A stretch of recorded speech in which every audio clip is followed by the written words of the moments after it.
This is mine. Sì, se possiamo iniziare con la presentazione di Adrien Gagné. Si on peut commencer par la présentation d'Adrien Gagné. Après, Monsieur Poussine et puis Monsieur Pietro Longo. Merci beaucoup.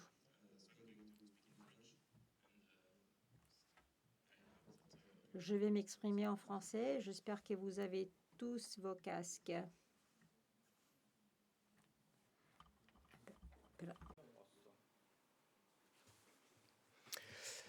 D'accord, bonjour à tous. Je vais vous parler, pour commencer cette session, des échouages et de la gestion des échouages dans la partie française du sanctuaire Pélagos. Et ensuite, mes deux collègues ici présents parleront des échouages dans la partie italienne du sanctuaire Pélagos. Alors, moi je suis Adrien Gagné, je suis docteur vétérinaire et je suis membre du groupe de recherche sur les cétacés, qui est une association, et j'interviens dans le réseau national échouage, qui est le réseau en France qui gère les échouages de cétacés et de pinnipèdes, même si les pinnipèdes sont peu représentés parmi les échouages. Alors, pour commencer, quelques rappels sur l'importance de la gestion des échouages.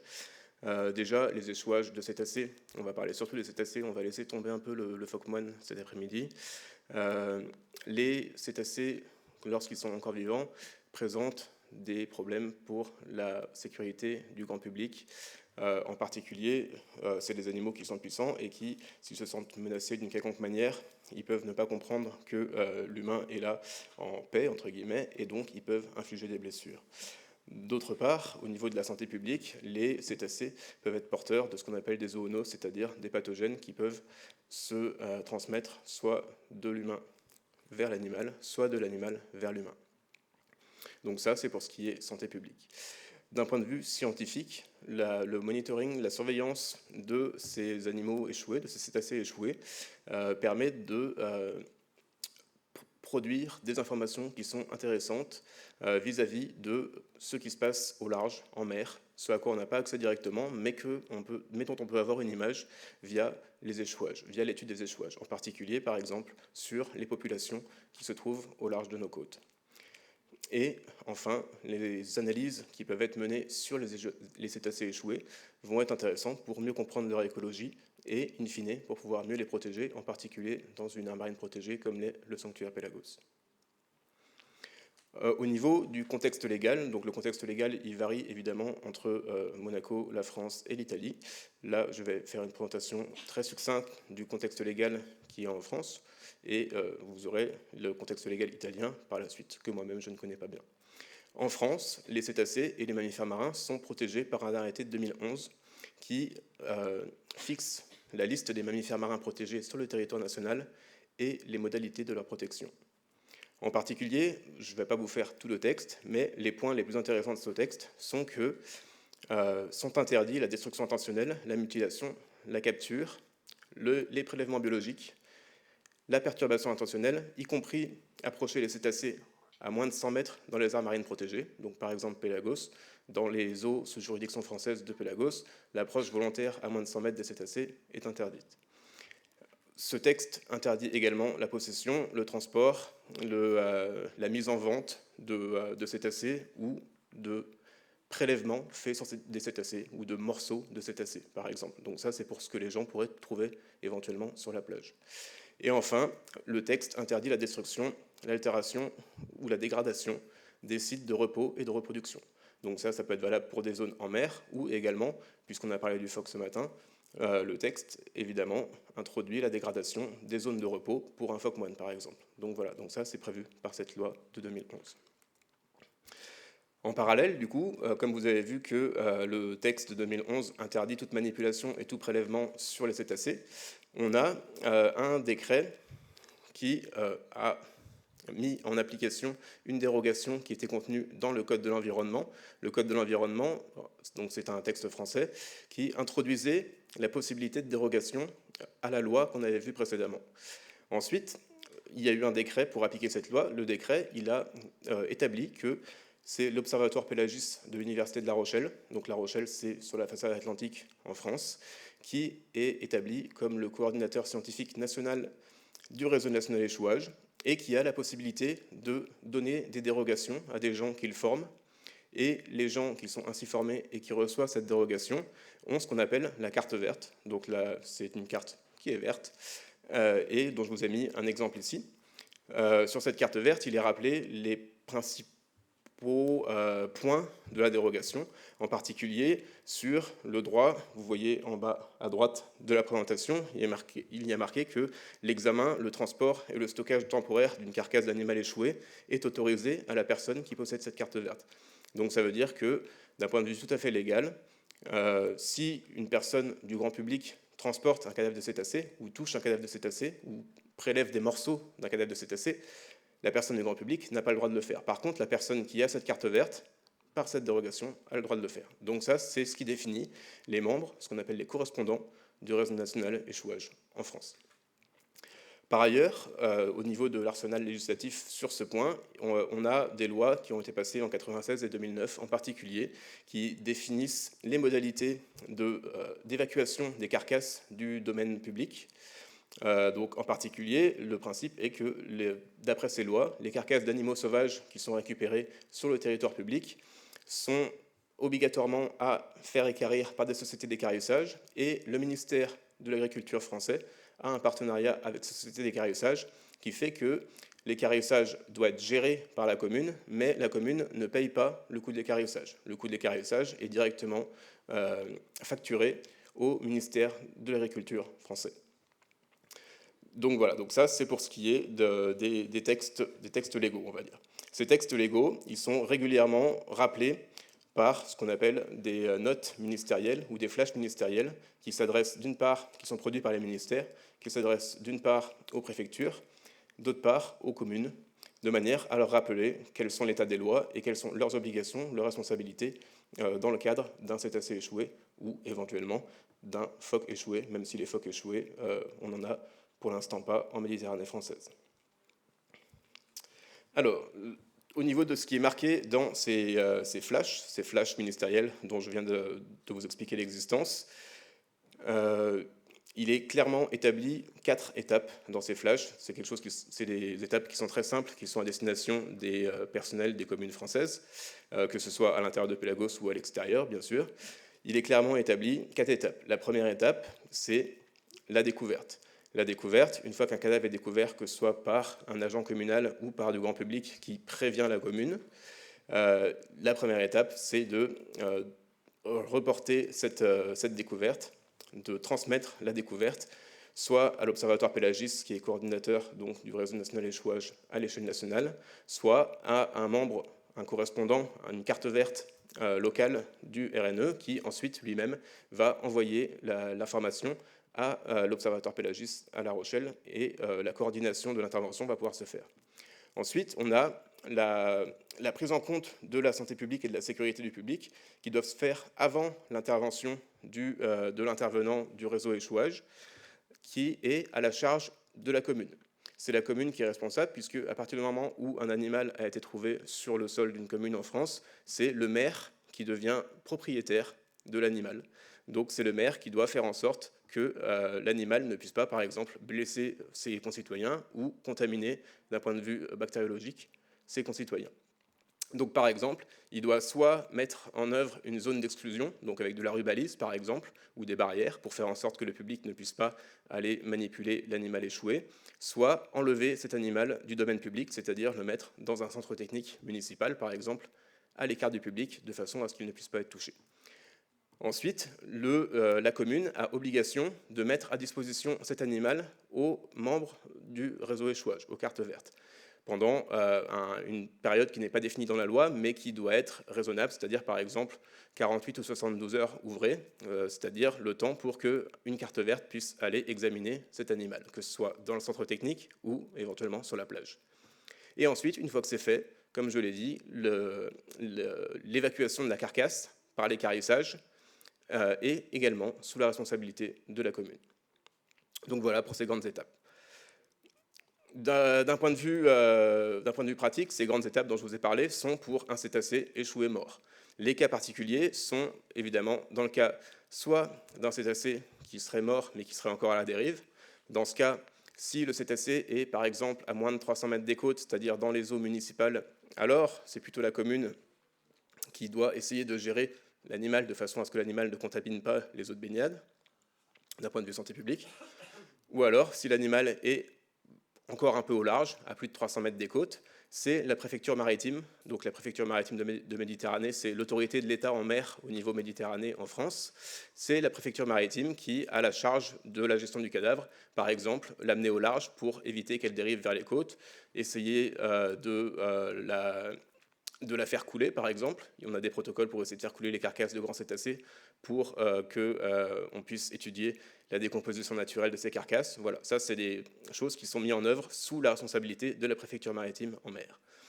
Si l'animal est encore vivant, dans ce cas-là, c'est souvent les pompiers et les cartes vertes, mais aussi beaucoup les pompiers, qui sont des répondants d'urgence, on va dire, qui vont gérer l'animal. Là encore, le but étant, petit 1, de faire en sorte que l'animal ne présente pas de risque en santé publique pour le grand public, évidemment. Donc là aussi, il va falloir mettre en œuvre une zone d'exclusion. Ou alors, il faut également, si on peut, essayer de sauver l'animal. Mais le but numéro 1, tout de même, est en général la santé publique du public humain.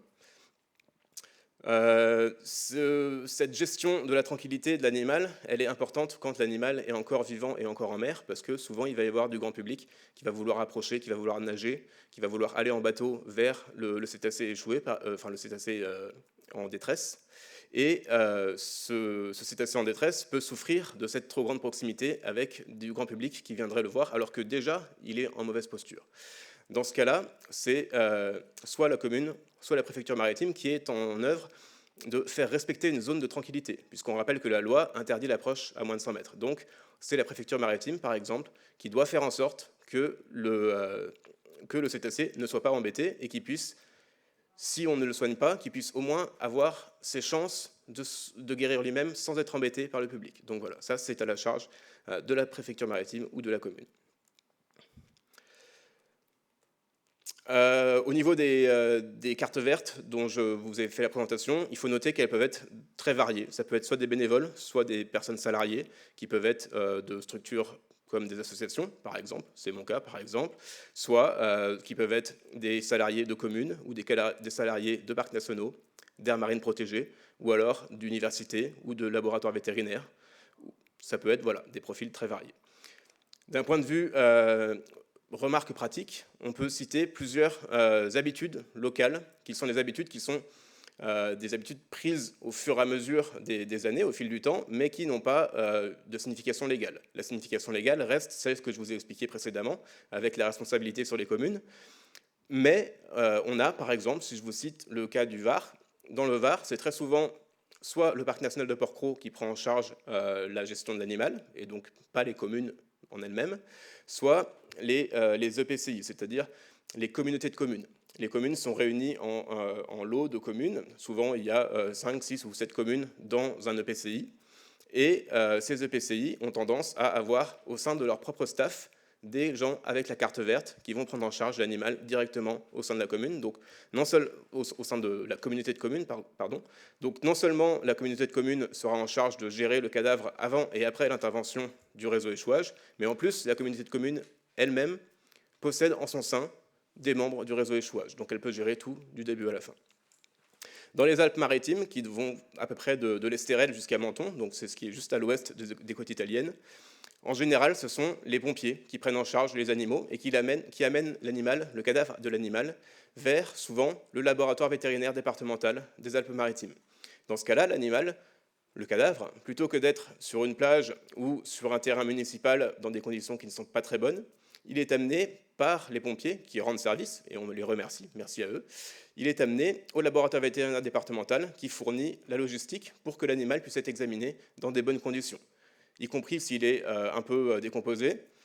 C'est toujours, pour un correspondant du réseau échouage pour une carte verte, c'est toujours plus agréable d'aller au laboratoire vétérinaire départemental où on peut faire l'examen de l'animal dans des bonnes conditions, sur une vraie table, où on peut ouvrir l'animal, faire des prélèvements, tout ça dans des bonnes conditions de sécurité, avec aucun public autour, etc. Donc ça, c'est quelque chose qui se fait dans le département des Alpes-Maritimes, qui n'est pas dans la loi, mais qui est quelque chose qui, dans les faits, est assez pratique.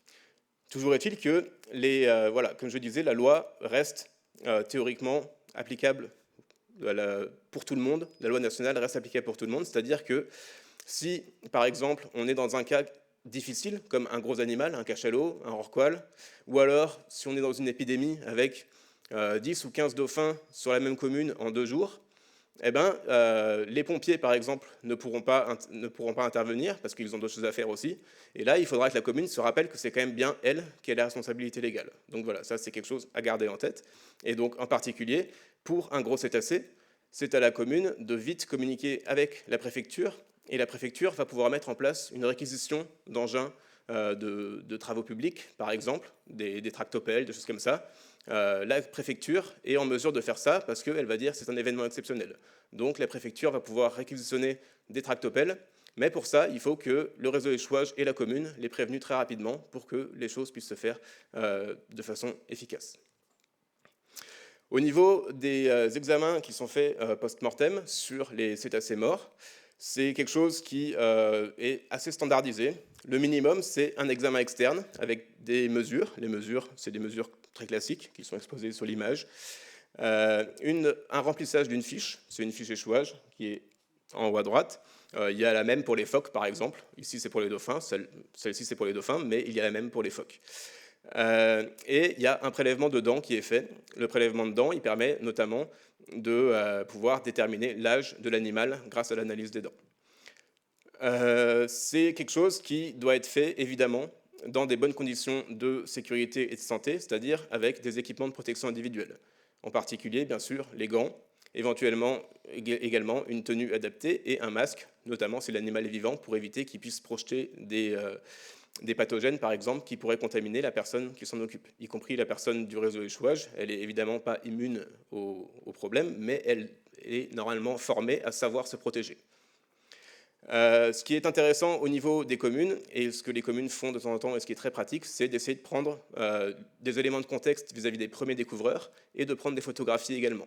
Quand on prend des photographies, ça permet d'avoir l'image de l'animal le plus tôt possible. En particulier, il y a certaines marques, des marques de filets par exemple, des marques d'engins de pêche, qui sont visibles lorsque l'animal est encore très frais.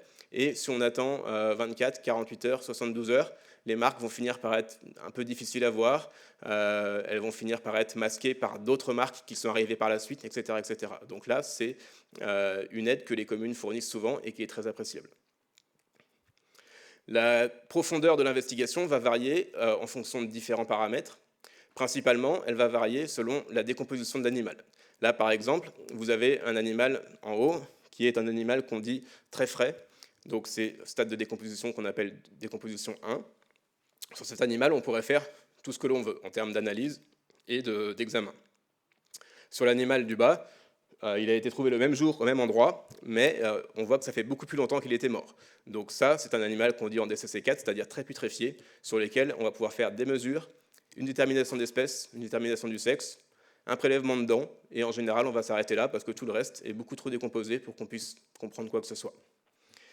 Les autres choses qui vont influer sur la profondeur d'investigation vont être notamment où est-ce qu'est la carcasse, est-ce qu'elle est encore sur la plage ou est-ce qu'elle a été retirée du domaine public, peut-être même mise dans un laboratoire. Qui est le correspondant à la carte verte qui intervient? Est-ce que ce correspondant est par exemple vétérinaire ou pas? Est-ce qu'il a beaucoup de temps? Est-ce qu'il sait faire beaucoup de choses? Comme beaucoup de cartes vertes sont bénévoles, je l'ai dit, au sein des bénévoles, on peut attendre plusieurs niveaux de compétences. Donc ça, il faut que les gens soient bien conscients de quel niveau de compétences ils ont et donc de quelle profondeur ils vont pouvoir donner à l'investigation.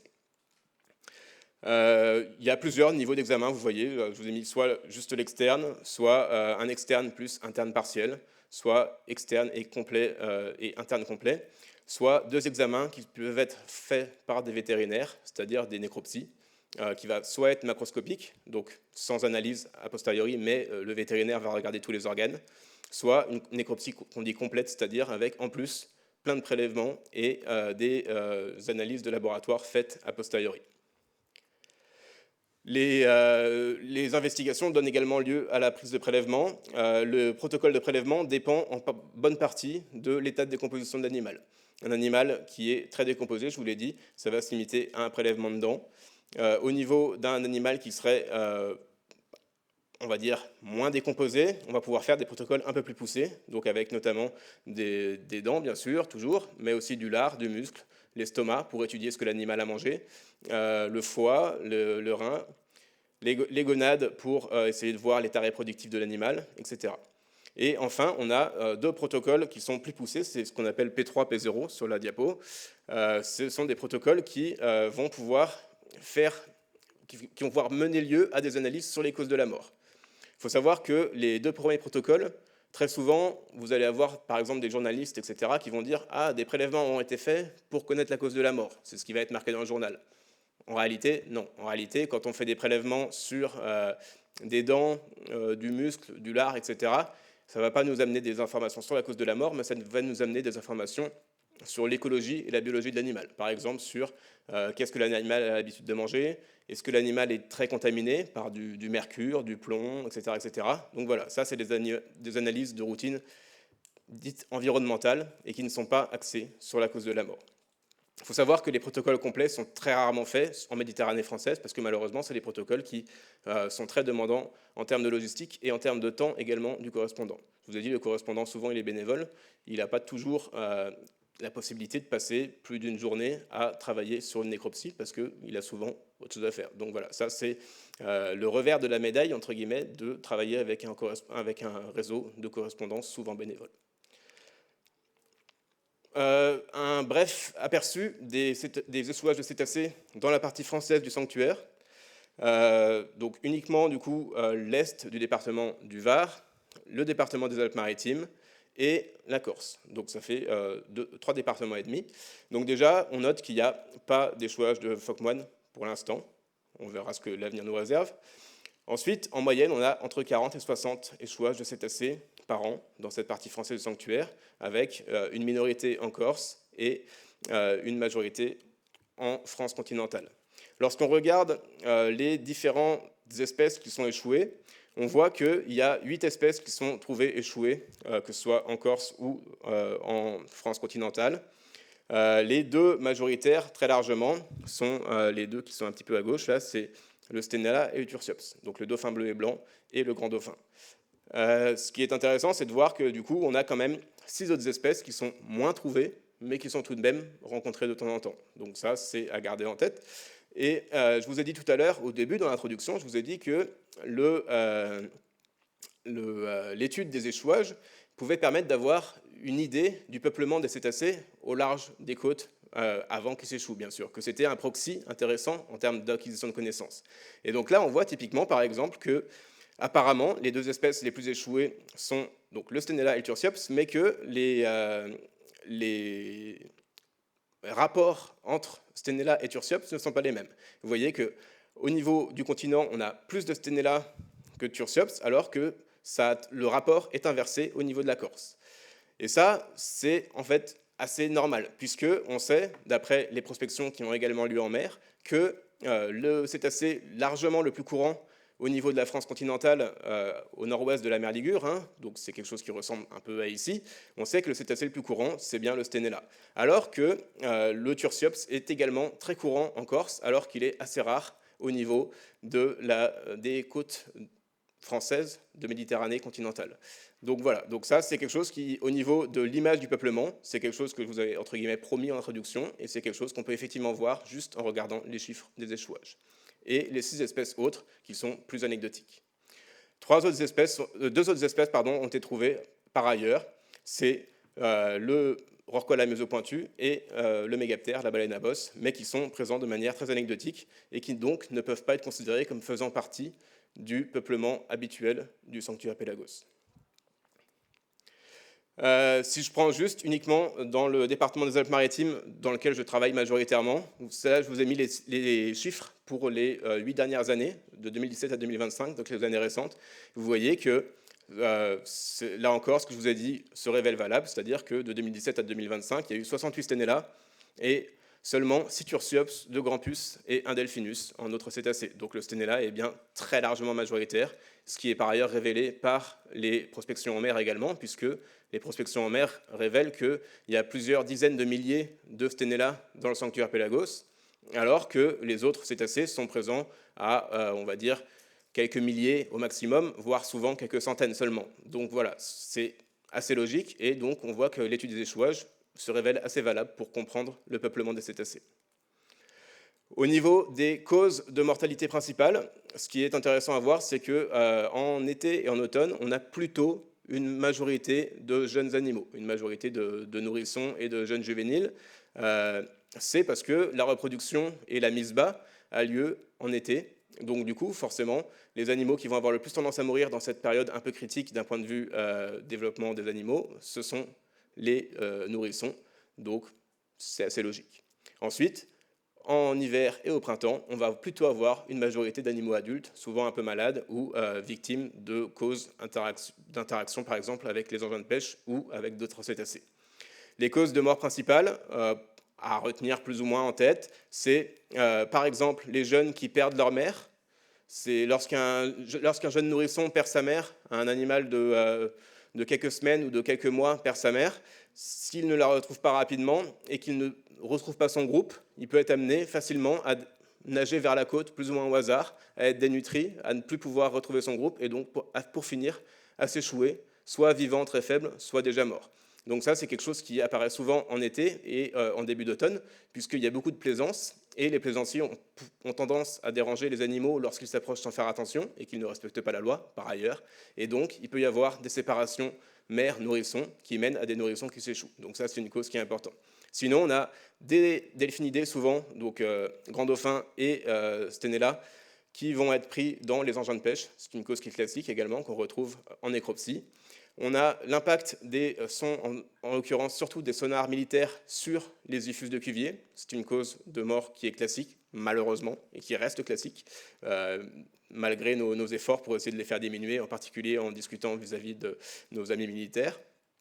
On a des pathologies qui sont rarement bien comprises ni bien connues parce que, malheureusement, comme je vous l'ai dit, les autopsies complètes sur la face française du sanctuaire Pélagos sont rarement faites jusqu'au bout, donc il y a beaucoup de pathologies qui pour l'instant nous échappent, mais on est en train d'essayer d'améliorer ce screening, d'améliorer ce diagnostic, mais pour l'instant c'est encore quelque chose qu'il faut améliorer. Et enfin, on a les collisions sur les grands cétacés, donc rorqual commun et cachalot, et les interactions interspécifiques. En particulier, une interaction interspécifique qui est classique, c'est des requins qui peuvent attaquer des dauphins, ça c'est assez classique, ça arrive, mais celle qui souvent surprend plus le grand public, c'est des grands dauphins qui attaquent des dauphins bleus et blancs, qui attaquent des Stenella. Donc vous allez avoir, comme la photo qui est en bas à gauche, on voit que ce Stenella en bas à gauche s'est fait mordre, il a des grands coups de dents comme ça c'est des coups de dents donnés par un grand dauphin. Donc on aime bien un grand dauphin, bien sûr, hein, les AMP sont faites en partie pour faire en sorte que les populations de grands dauphins augmentent et se portent bien, mais les Stenella, quand il y a un grand dauphin qui les tabasse, ils ne sont pas super satisfaits de la présence des grands dauphins. Donc ça, c'est normal, c'est la nature. La nature, elle n'est pas toujours très sympathique. Des fois, il y a des événements qui sont violents, c'est comme ça. Tant que l'homme n'y prend pas part, ça reste la nature normale. Donc voilà, donc je vais m'arrêter là-dessus sur cette introduction assez brève aux échouages sur la partie française du sanctuaire. Ça rappelle l'importance de ce sujet, non seulement d'un point de vue santé publique, mais aussi d'un point de vue scientifique. On a vu qu'il y avait plusieurs acteurs, plusieurs parties prenantes qui étaient impliquées à chaque fois. Donc c'est important que ces parties prenantes communiquent correctement pour que tout puisse se faire correctement du début à la fin. Il est important également de diffuser de la connaissance vers le grand public, parce que le grand public, parfois, il pense que les dauphins sont des poupées. Ça nous est déjà arrivé de voir des personnes récupérer des animaux sur la plage et faire des selfies, prendre l'animal dans les bras, etc., alors que c'est un cadavre et on ne sait pas encore de quoi il est mort. Donc on pense que les gens ne feraient pas ça avec un rat ou une vache ou un renard, mais avec un dauphin, apparemment, ils le font. Donc voilà, donc ça, il faut qu'ils arrêtent de le faire. Ça rappelle l'importance de performer des protocoles assez rigoureux sur un temps long pour pouvoir voir éventuellement des évolutions.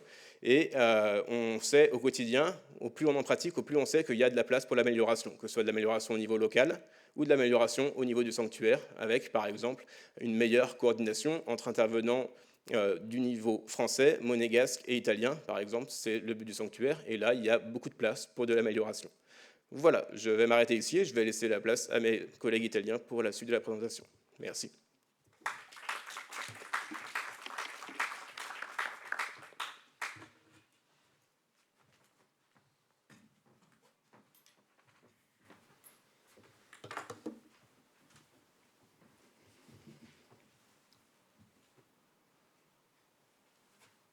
Okay, just a few words in English. Juste quelques mots en anglais. Merci beaucoup, Adrien. Une très bonne présentation et je crois que le partage des idées entre l'Italie et la France est très utile et nous avons beaucoup de points en commun que nous pouvons discuter tout à l'heure. Bonjour à tous, je m'appelle Nicola Poussini, Institut de zooprophylaxie du Piedmont, Ligurie et Vallée d'Aoste. Je serai très bref aujourd'hui. On a déjà dit que dans le sanctuaire Pélagos, non pas tout le monde connaît le sanctuaire Pélagos. Qu'est-ce que c'est le sanctuaire Pélagos? Donc, je vous présente qu'est-ce que l'Institut de zooprophylaxie et pourquoi je suis là pour vous parler. C'est toujours très important, mais très souvent, on oublie des excellences et des ressources italiennes que nous avons. On va parler du Credima et après, on va parler du réseau d'échouage et comment on gère les échouages en Ligurie et en Italie. Et après, on va donner la parole à Guido qui va nous parler de la législation. Voilà, l'Institut de zooprophylaxie, c'est un institut public de plusieurs régions. Pour le nôtre, comprend Piedmont, Ligurie et Vallée d'Aoste, 11 laboratoires. À Ligurie, on a 4 laboratoires, à La Spezia, Gênes, Savone et Imperia. Et on s'occupe surtout de contrôle alimentaire, sécurité alimentaire, on s'occupe de santé animale et on s'occupe aussi de biodiversité. Et tout cela, on le fait grâce à 1 million d'analyses par an dans les laboratoires des 3 régions et aussi grâce à des centres nationaux de référence. Je les appelle, disons, des phares créés par le ministère de la Santé sur des thématiques, où on a le Credima. Le Credima est le centre de référence national pour le diagnostic des mammifères marins échoués au niveau italien. Le siège du Credima est à Gênes et travaille en Italie. Il a été créé en 2014 par le ministère de la Santé et il gère le réseau des référents du Credima où on s'occupe des mammifères marins échoués le long des côtes italiennes. En Italie, on a presque 200 mammifères marins échoués par an et on arrive à opérer sur la moitié des cas. Le chiffre change de région à région et des ressources différentes. Le Credima fait un travail de coordination avec le réseau national. Donc, nous coordonnons le travail et les enquêtes avec les autres régions italiennes. Donc, on cherche à normaliser les méthodes de diagnostic et des protocoles. On identifie les causes de mort des animaux échoués et nous produisons des rapports qui sont envoyés au ministère de la Santé chaque an où on décrit les causes de mortalité des mammifères marins échoués le long des côtes italiennes. Après, on fait des analyses diagnostiques sur les pathogènes. On s'occupe des interactions avec les activités de pêche. On s'occupe après des plastiques et des microplastiques et aussi des contaminants environnementaux. Comme vous le savez très bien, nous travaillons dans le sanctuaire Pélagos et donc on part de San Remo jusqu'à la côte de Toscane et une partie de Sardaigne. Donc, je crois que pour Pélagos, c'est une partie très importante. Mais quelles sont les possibles approches sur les échouages, pour les échouages? Bon, les échouages peuvent être des événements uniques impliquant un seul individu ou bien un couple d'adultes avec les nouveau-nés.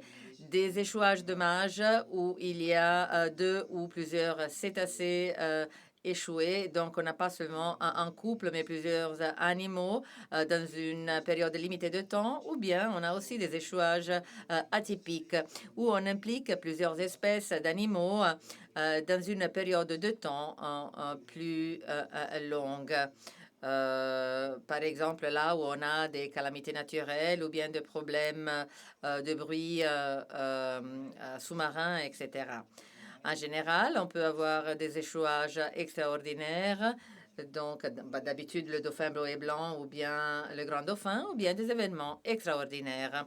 On a vu des échouages de masse ou bien on a vu l'échouage de cachalots ou bien des baleines qui demandent une approche différente. L'approche différente est, disons, assurée par le CERD, dont je fais partie, qui intervient dans le cas d'échouages plus longs que 5 mètres ou bien dans des échouages extraordinaires de masse. Donc, voilà quelques exemples d'échouages extraordinaires. Vous voyez que la gestion de ces événements n'implique pas seulement l'approche, la carcasse, la raison pour laquelle l'animal a échoué, mais aussi il faut faire une analyse plus complète pour la gestion de la santé publique, la gestion de l'élimination de la carcasse, la gestion des temps et aussi la gestion des côtes. Donc la baignade, par exemple, ou bien la gestion du sol du territoire public, qui est très compliquée. En général, on a 3 niveaux d'approche sur l'étude de l'échouage. Le collègue français vous a parlé d'un système similaire. On a un premier niveau où on fait seulement un examen externe avec la collecte de quelques données. On a un deuxième niveau où on a aussi un échantillonnage de quelques tissus et un troisième niveau où on a une enquête post-mortem à des fins diagnostiques pour évaluer et identifier les causes de la mort. Tout cela dépend de l'état de la carcasse, mais aussi des ressources disponibles de la structure et du réseau au niveau local, le réseau d'échouage au niveau local. Voilà, disons, les codes pour les carcasses. Le code numéro 1, un animal très frais, on l'a vu dans la présentation tout à l'heure, jusqu'au code numéro 5, où on a une carcasse mammifiée. On a très peu de cas de code numéro 1 où on trouve un animal frais et d'habitude, on a les codes 3 ou bien 4. Là, on pourrait parler de la gestion des ressources. Donc, en fonction de type de code et en fonction des possibilités et des ressources au niveau local, du réseau d'échouage et du personnel qualifié et des ressources économiques, il faut comprendre combien on peut investir dans la gestion de la nécroscopie pour un animal code 4, ou bien s'il vaut plus la peine de se concentrer sur les animaux frais. Donc voilà un exemple d'un échantillonnage de peau pour la recherche de contaminants et des polluants. Ça, c'est une fiche d'échantillonnage et de mesure. Niveau 1 d'approche, comme je vous ai dit tout à l'heure, qui est très similaire à la fiche présentée par le collègue français. En général, pour arriver au niveau numéro 3, on a besoin de personnel qualifié, donc des vétérinaires ou bien des biologistes experts en la matière. Et on pourrait aussi identifier la cause de la mort, qui est assez difficile. Voilà un exemple d'enquête qu'on peut mener à niveau 3. Au niveau 3, ça, c'est un système qu'on avait mis à point avec l'Université de Padoue pour la recherche de microplastiques dans l'intestin des cétacés. Et là, cela fait partie du protocole que je vous ai présenté tout tout à l'heure. Donc, tous les types d'enquêtes sur les carcasses sont menés en fonction de protocoles bien identifiés, partagés au niveau national dans le réseau avec tous les instituts de prophylaxie qui utilisent le même protocole. Cela nous permet de collecter des données préliminaires sur les animaux. Après, on a une fiche sur les mesures, ce qui, après, va alimenter la base de données au niveau national. Ça, c'est la fiche pour les nécropsies. Et dans le cadre d'un projet avec l'Université de Padoue, on étudie aussi les interactions entre les engins de pêche et les mammifères marins. Là, vous avez une proposition faite par la région Ligurie sur la gestion des informations sur les mammifères marins échoués. Alors, le flux d'informations est assez simple. À partir de l'échouage et du signalement au numéro 1530, donc à garde côtière, on prend contact avec le point de contact, la personne responsable du réseau d'échouage, qui après va communiquer à l'Institut de zooprophylaxie.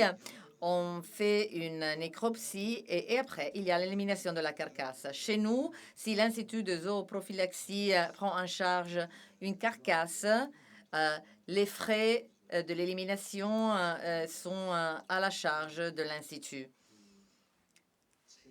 Par contre, si on décide que l'animal n'a pas d'intérêt scientifique, la carcasse, les frais, disons, de gestion de la carcasse sont à la charge des communes. Pareil pour un échouage extraordinaire. Dans le cas de cétacés plus grands que 5 mètres ou bien quand il y a des échouages de masse, c'est le CERT de Padoue qui intervient avec le référent de l'Institut local de zooprophylaxie et la procédure est assez similaire. Pour terminer, je vous donne un exemple d'un projet qui, à mon avis, a eu beaucoup de succès. Une formation qui a été faite en Ligurie en 2023 pour entraîner un réseau d'échouage de Ligurie. Cela faisait partie du projet Life Delphi. Nous avons invité 2 représentants de chaque institution et de chaque association qui travaille avec les mammifères marins de la région. Et il y a eu un cours de formation de 2 jours où les personnes ont été entraînées. Comme vous le voyez, il y a plusieurs organismes et associations de Ligurie qui travaillent avec les mammifères marins. Au-delà de la police, de la capitainerie de port et j'en passe. Et cela me rappelait de ce que le collègue français vient de dire, c'est-à-dire avoir une sorte de certificat des personnes qui peuvent gérer les mammifères marins en condition de détresse et morts sur les plages. Donc, il y a des analogies. Et avec ça, je termine et je vous remercie.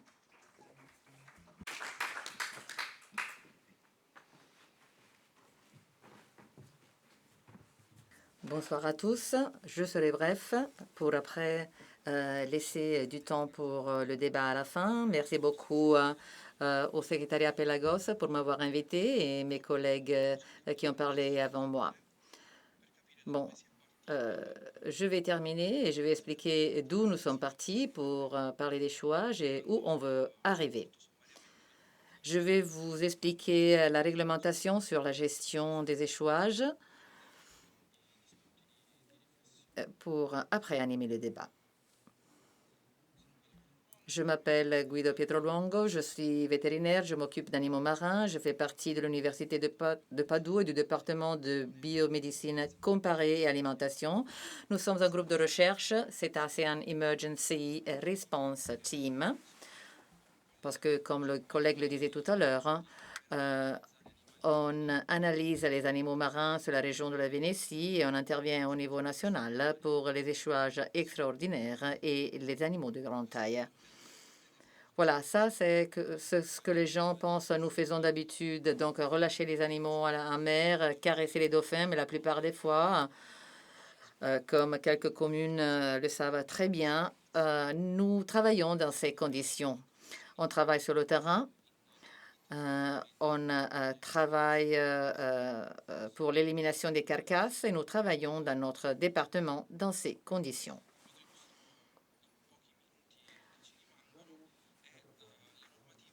Je vais vous parler de la réglementation internationale, européenne et méditerranéenne dans un cadre chronologique pour les 3 pays de l'accord Pelagos. Au niveau international, au début, il y avait la Convention internationale pour la réglementation de la chasse aux baleines. Après, il y a eu la Convention CITES en 1973 pour la protection du commerce des espèces menacées. Et après, il y a eu d'autres conventions pour la protection de l'environnement marin et l'environnement côtier, jusqu'à des conventions comme la Convention de Berne pour la conservation de la faune sauvage et des habitats naturels européens. La dernière convention a été la Convention de Bonn pour la conservation des espèces migratoires et les animaux sauvages. Dans la Convention, on a créé des commissions et des accords pour la mise en œuvre des conventions et leur réglementation, en particulier pour la protection des cétacés et pour les échouages.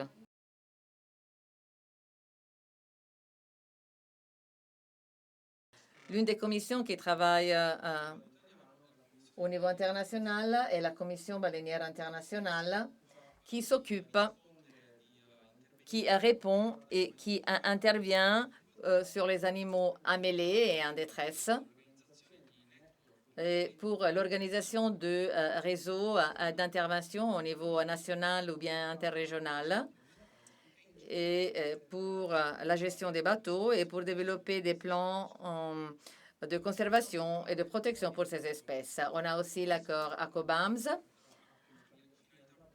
Le but de cet accord est la conservation des cétacés dans la Méditerranée et dans la mer Noire pour réduire les menaces de ces espèces et pour améliorer les connaissances sur ces espèces.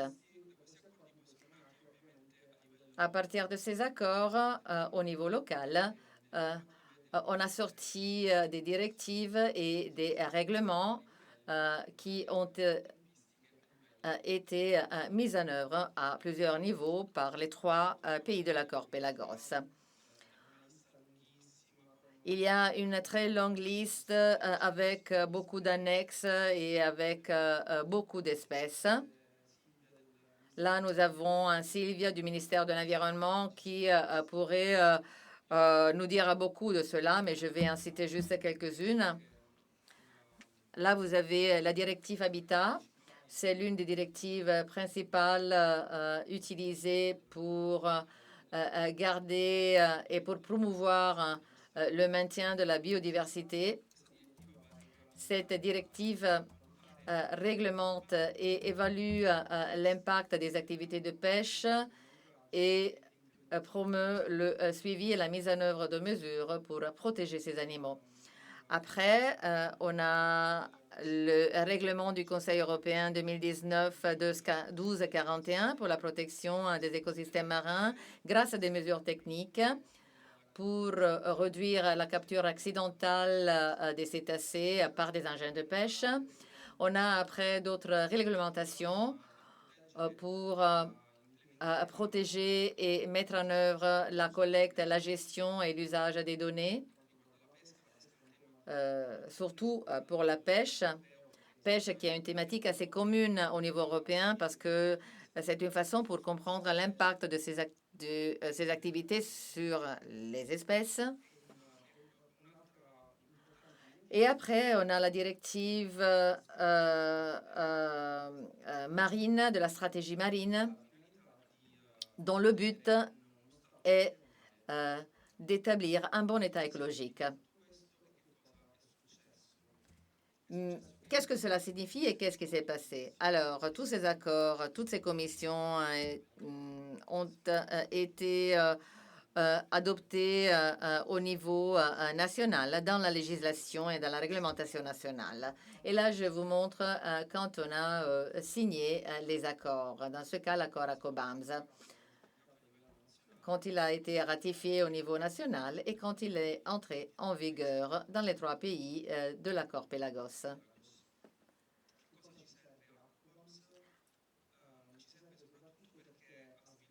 Cobams a développé et continue à développer et mettre à jour des lignes directrices, des meilleures pratiques pour la gestion des échouages. Donc, si une commune ou bien une AMP ou bien un parc marin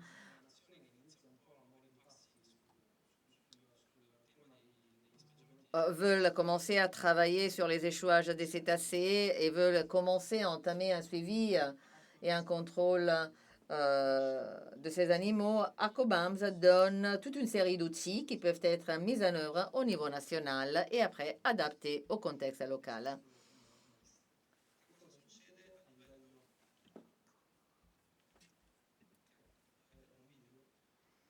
Ça, c'était une vidéo, hein? C'était une vidéo, malheureusement, on ne peut pas la voir. En Italie et en France, et là je parle je parle de la France en général aujourd'hui.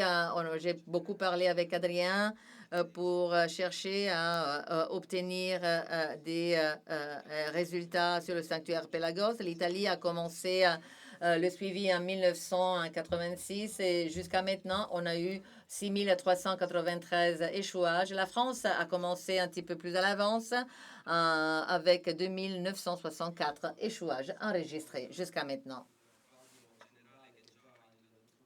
Voilà, Monsieur Poussini vous a déjà décrit le contexte.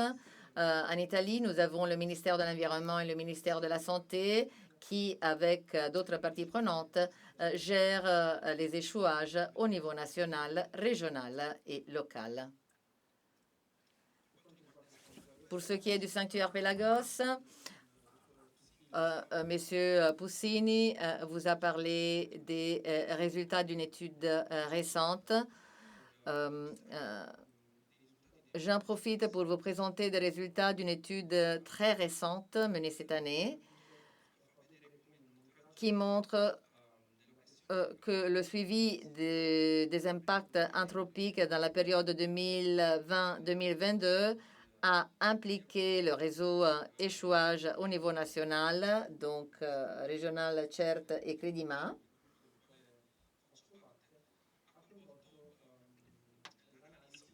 Et a mené l'analyse de 37 échouages en 23 cas. On a vu qu'il y avait eu des interactions avec l'activité anthropique. Dans 50% des cas, les animaux présentaient des interactions avec la pêche. Dans tous les cas, on a vu des hauts niveaux de polluants environnementaux. En tous les cas, on a détecté la présence de déchets plastiques dans l'intestin de ces animaux. Et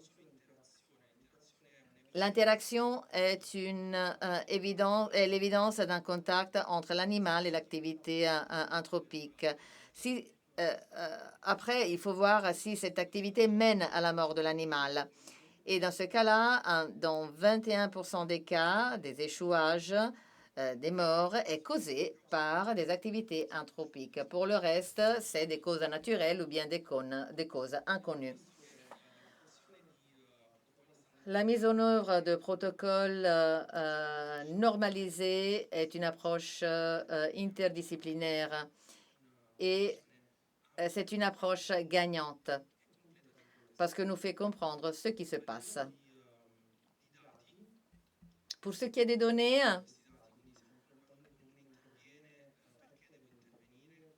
Pourquoi est-ce que les communes doivent intervenir et pourquoi est-ce qu'il faut utiliser les données?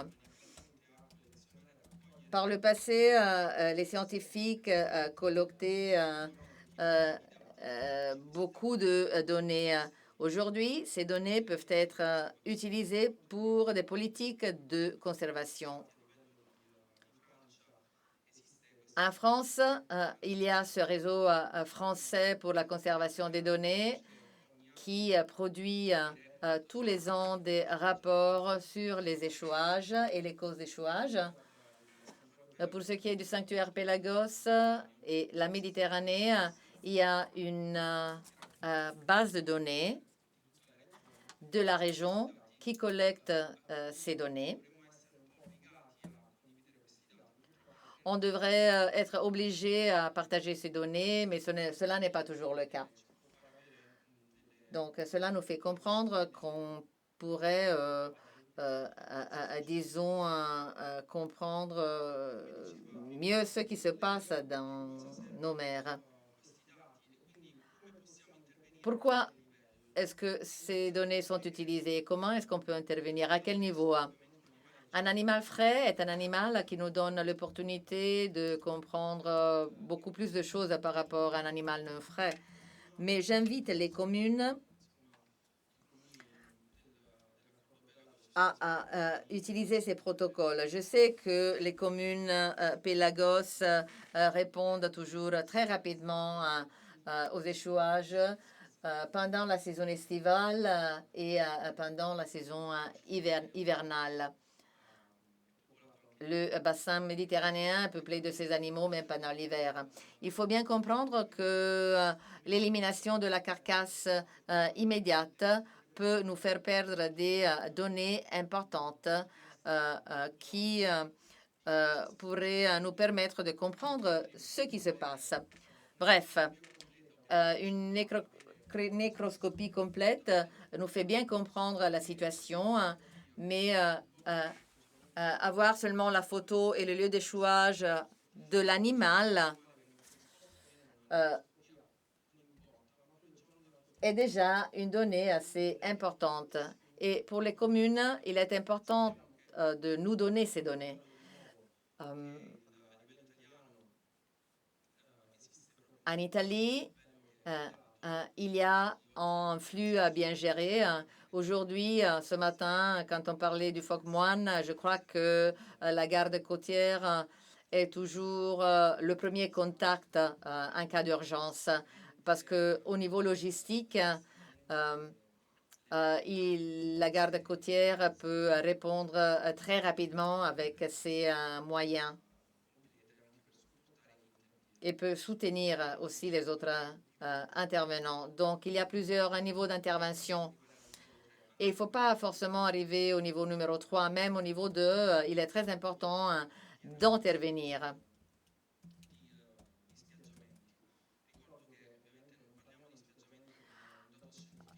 L'échouage est lié à une approche écosystémique et l'homme fait partie de cette approche, c'est-à-dire Pélagos avec les AMP, les communes et les parcs nationaux peut, avec une bonne stratégie de communication visée au public et les administrations, adopter ces protocoles disponibles.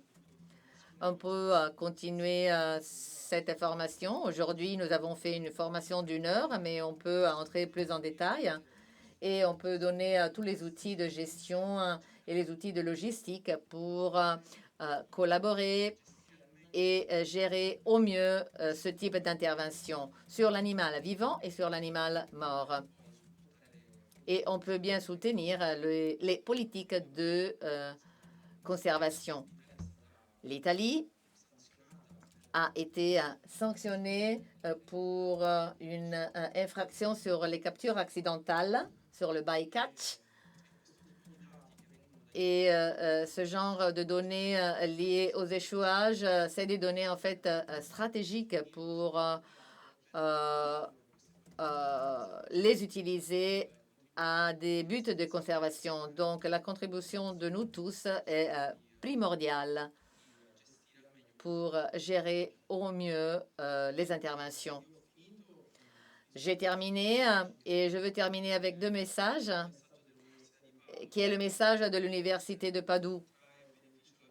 De la mort, c'est la vie qui peut tirer bénéfice. Donc, la mort peut servir, disons, comme un fournisseur de données pour nous faire comprendre ce qui se passe à la mer à des fins de santé.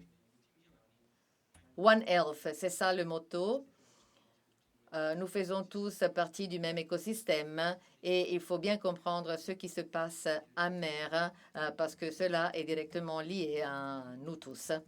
Et avec ça, j'ai terminé et je vous remercie pour votre attention.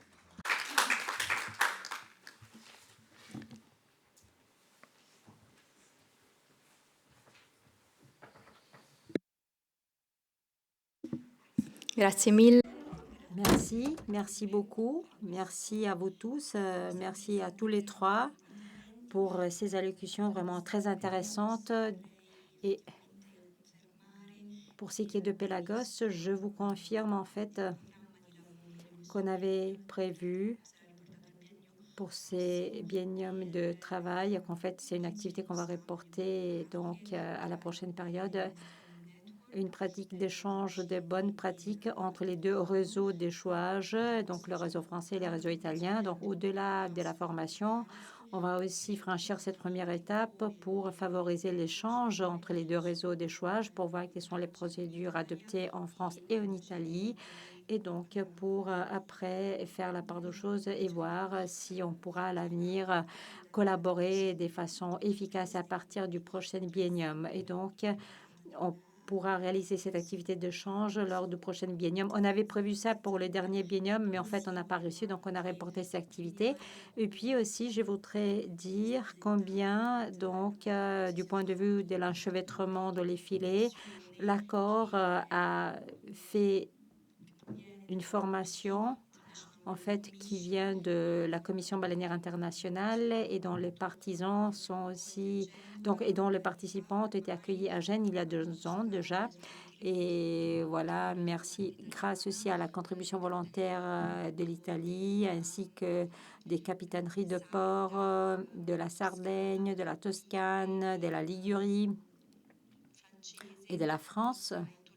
De Nice et de Toulon. Donc, on a pu avoir de participants à cette formation spécialement consacrée à ce thème. Donc, on a eu un atelier spécifique en la matière. Et même donc la direction des affaires maritimes de Monaco a soutenu ça. Et donc, les capitaineries de 3 pays ainsi que les autorités des 3 pays signataires donc, sont dotés d'un kit d'outils qui vient des États-Unis. Et donc, en cas d'enchevêtrement, il y a donc aussi des outils pour les engins de pêche fantômes qui peuvent être utilisés en cas d'enchevêtrement. Il y a des procédures et des outils spécifiques pour pouvoir intervenir de façon harmonisée et coordonnée. Il s'agit d'une initiative importante. Si vous voulez, on pourrait envisager donc la répétition de cette activité, mais voilà, cela a marqué le début d'un travail d'harmonisation et on a constaté beaucoup d'appréciation pour cette formation et on espère qu'on pourra à l'avenir réaliser d'autres ateliers de ce type et d'autres initiatives de collaboration de ce type.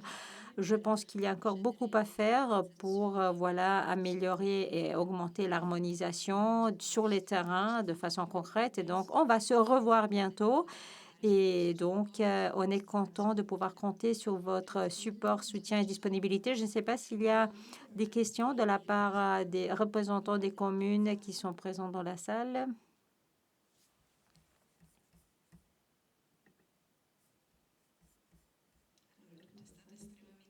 Voilà, tout a été très, très clair. Un grand merci encore. Et alors, à très bientôt. Et surtout, au revoir à la prochaine période donc, de travail au prochain biennium. Encore un grand merci à vous tous. Si vous êtes d'accord, on peut faire une petite pause de 5 minutes et puis on attend la fin des travaux de l'autre groupe sur les grands dauphins. Et après, on va avoir une petite restitution par rapport à ce qu'ils ont discuté, puis on va clôturer cette journée ensemble. Merci.